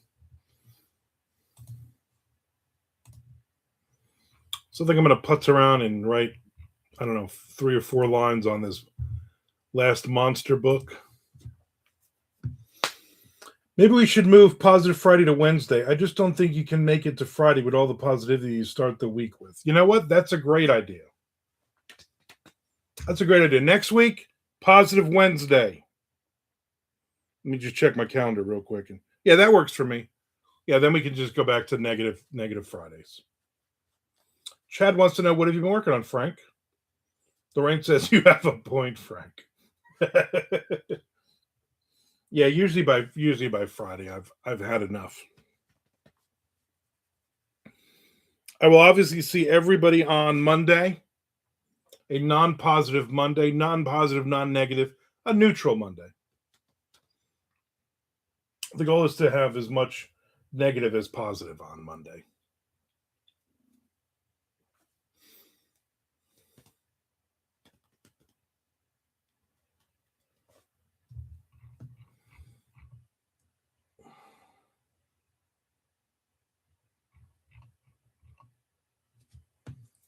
Neutral, that's the most anyone can ask for on Monday, right? Frank says, let's work with your curmudgeonly tendencies, not against them. All right, I can work on that. I told my wife yesterday, I said, what we talked about. I said, I told Frank I'm going to be, starting Friday, I'm going to be nothing but positive, never anything negative. And then she said, you're never going to get that last 1,000 hours then. Nobody's going to even be watching. I'm like, you know what? You're probably right. I'm at 3,123 hours. So 870 something hours left. So I implore you people to keep watching my videos. Let's get there. Let's get there together. Frank says, by the way, curmudgeonly tendencies, great. I love those guys in the 90s. Keith says, update to cantankerous. I don't know. That's a commitment, though, Keith. That's the problem with cantankerous. That's a full on life choice. You know what I'm saying? Curmudgeonly is just like, you're an old man. Cantankerous, though. I'll have to work on it. I'll work on it this weekend. Great word. That works, but seems a little old for Armand. Yeah, I'm not that old. I'm not Chad Lutsky old. Actually, I think I'm older than Chad.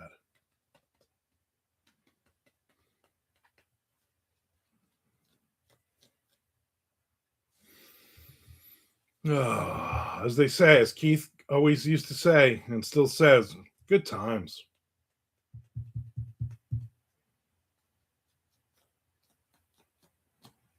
Lorraine says, that's right, not that old. Cantankerous Vermilion, who listens to Marillion.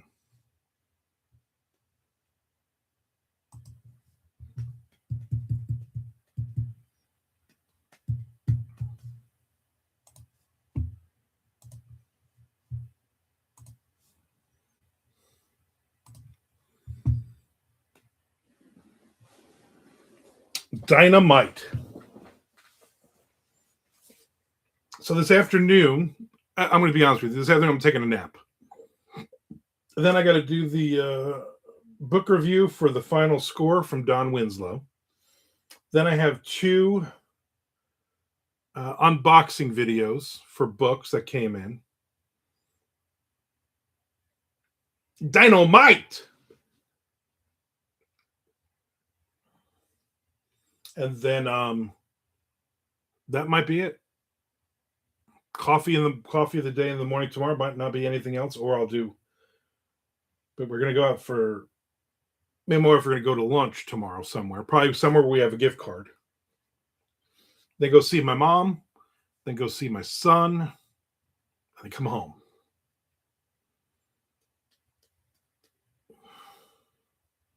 That's it. That's that. It's that in a nutshell.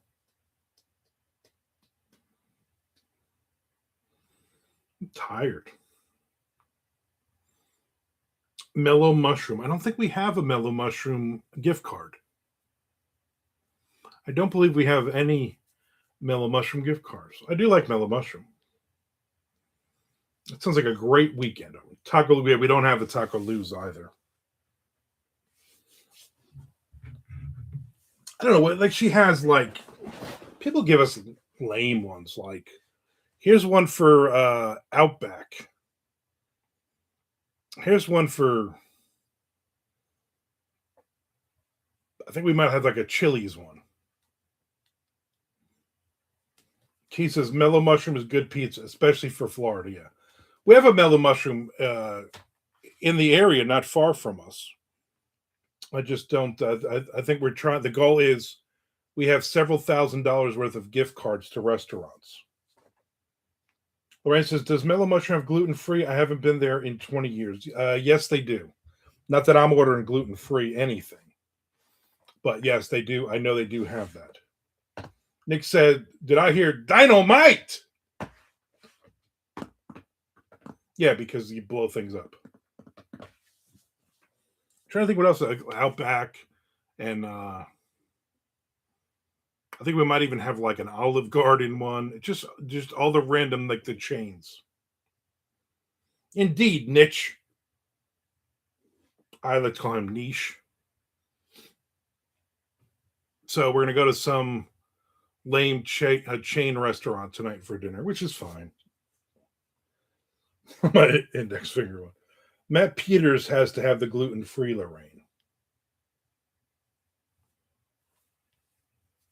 I don't even know what that means.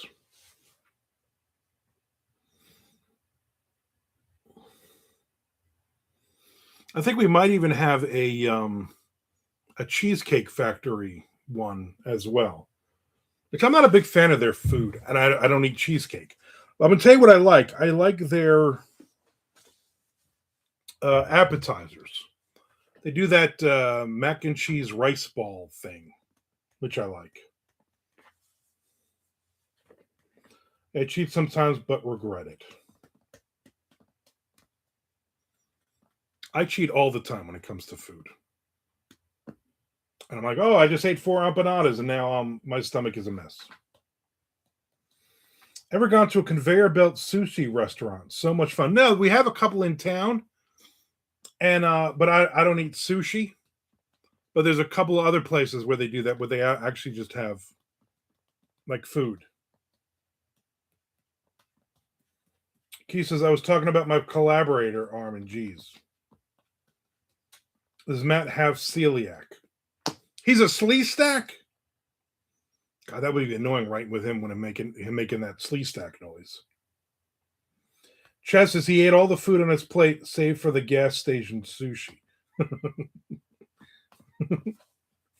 Yeah, I'm not a sushi fan. I did like that Korean barbecue when we went. You cook the shit right in front of you on the table. Normally, I don't like that. There's a place in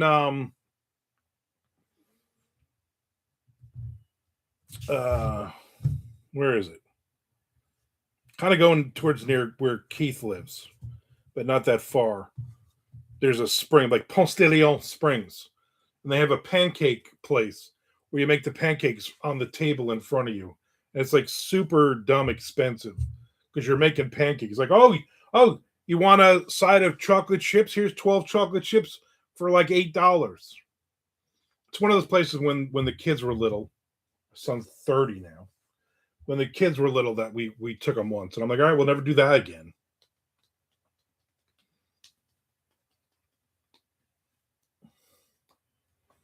Right, says dairy hates me too, but I don't care. I can't so no to all of it. Can't say no to all of it. Milk bothers me. When I have a bowl of cereal, like half the time I get very nauseous afterwards. So I don't drink milk, and I'm not a big milk fan. I don't just drink a cup of milk. My wife's like, oh, we can't eat cookies without milk. I'm like, the hell you say? Keith said, I don't know what Matt has. I was only half listening to, which sounds reasonable. Chess is not sure I could keep on living without dairy. Yeah, that'd be a shame. Lawrence is half listening. Good job, Keith. Frank says, do you have Korean hot pot down there? They're opening all over the place. Yeah, we have several Korean hot pots. Keith says, it's what us guys do, Lorraine. Exactly. I hope Lorraine doesn't think that her husband's listening to everything she's saying. He's also a guy. He's listening to half of it. I don't know what the difference between Korean hot pot and Korean barbecue is, though. The good Lord gave us cows for a reason. Exactly. What's the difference between Korean barbecue and Korean hot pot? AI, tell me what's the difference. It's the cooking method. Korean barbecue grills meat on a dry tabletop hot plate, while hot pot cooks meat, veggies, and noodles in a simmering broth. Barbecue is typically grilled and eaten with side dishes, whereas hot pot is a boiling, soupy, communal dining experience. Lorraine says, oh, I know my husband isn't listening. Frank says, hot pot, you cook your food in broth, barbecue on a grill. Nick says, yeah, but what if I can make my own pizza at a restaurant? Forget the pancakes. You know, exactly. I would do that. So no, I've never had Korean hot pot, but there are like, I don't know, a dozen places to do it.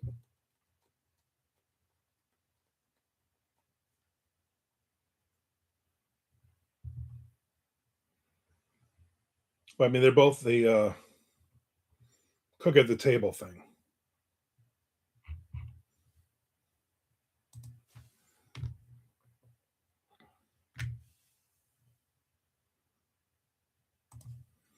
Korean hot pot near me. It was like about 400 places. Hot pot and barbecue jacks, top pot, K, barbecue and hot pot, Royal hot pot and barbecue, Langy hot pot and barbecue, hot pot and barbecue jacks, top pot, Royal.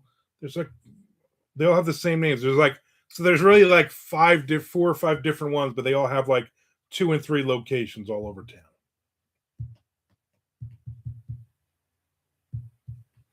Chad says, you mean like Kramer's Pizza Joint, Nick? Yeah, that would be amazing. You make your own pizzas. Soupy communal. Rain says, the Korean restaurant here makes you cook your own meal. What's the fun in that? I don't want to pay to watch myself cook. I thought it was actually fun. My wife did all the cooking at the table, to be honest with you. I thought it was fun. And that would bring the meal from a possible 4 to a 2.5, 3.5 on a good day.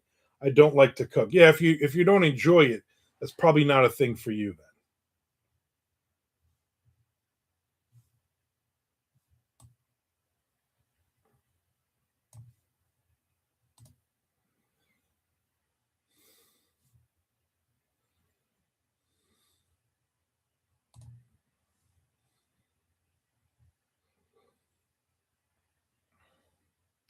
Chet says in the 70s, there used to be a fast food chain called Burger Chef.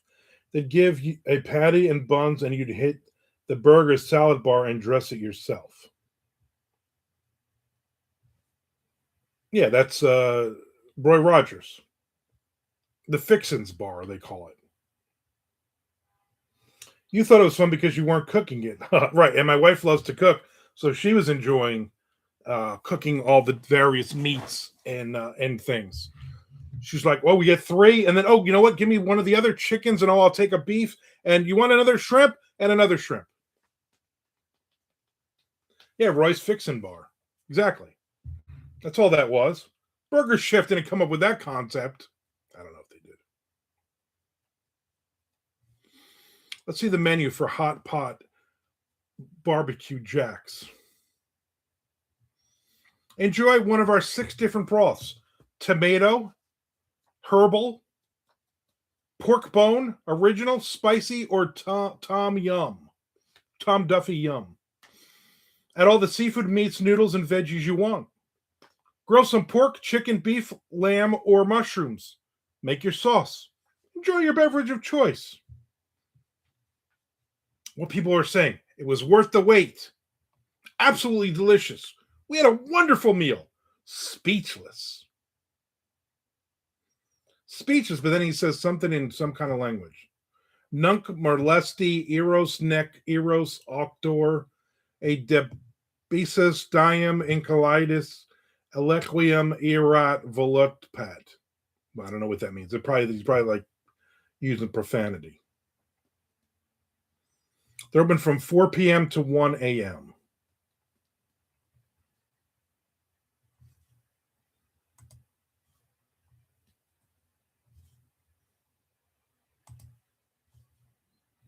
Yeah, their website is awful though.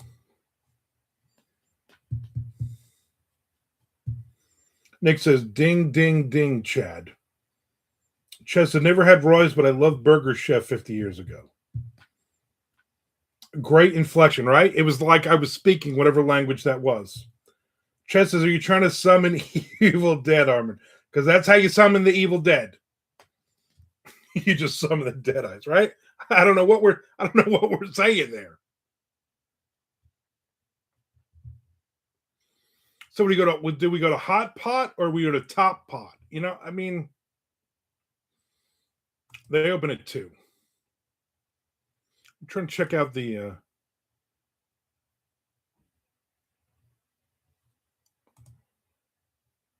trying to look at the menu, you know.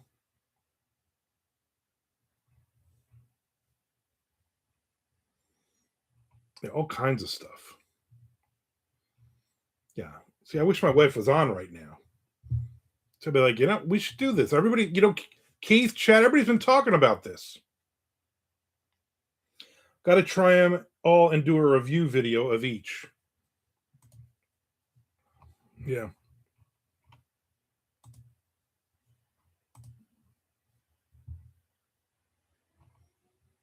What is this now?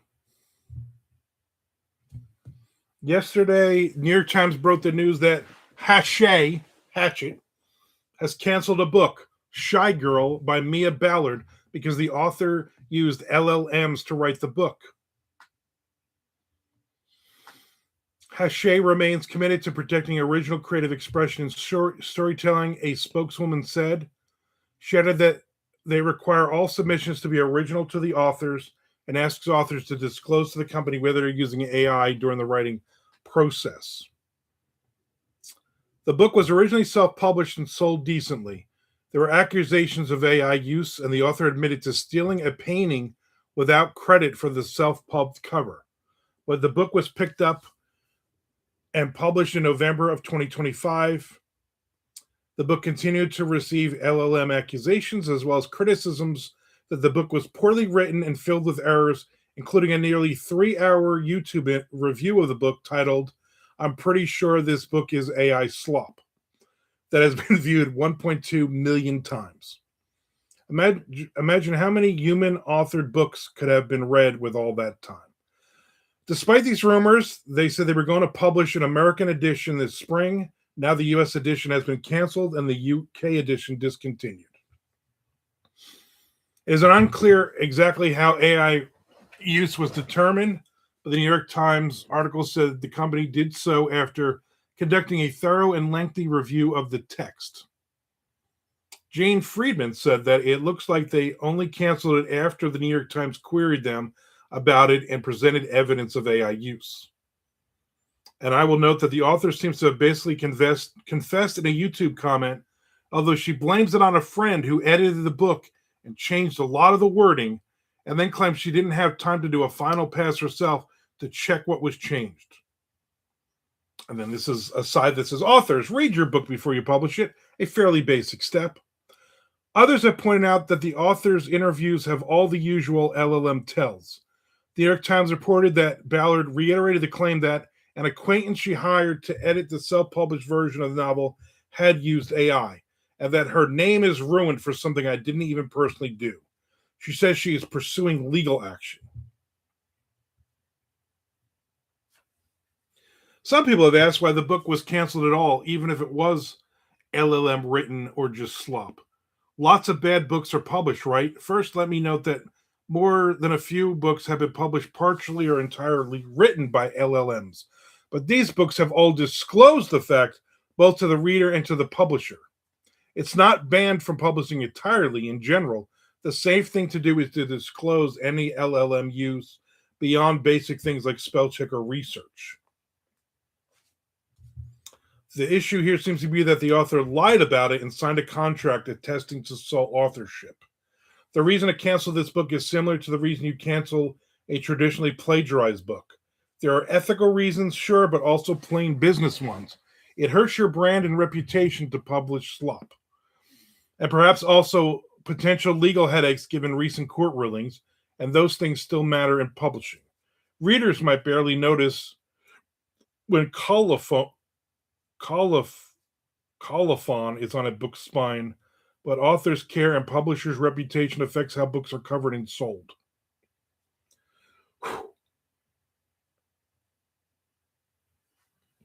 Frank says you can become the de facto Jacksonville hot pot influencer. Armand's opinion on hot pot. I'll change the YouTube. Frank heard about this morning. Lorraine says, gotta go. Hope everyone enjoys the weekend. You have a great weekend, Lorraine. Thanks for hanging out with us. Frank says, all fun and games until someone gets busted using AI. Chet says, gotta run too. Hope you all have a great weekend. Frank and Armando, I'll see you Sunday morning. I will see you Sunday morning.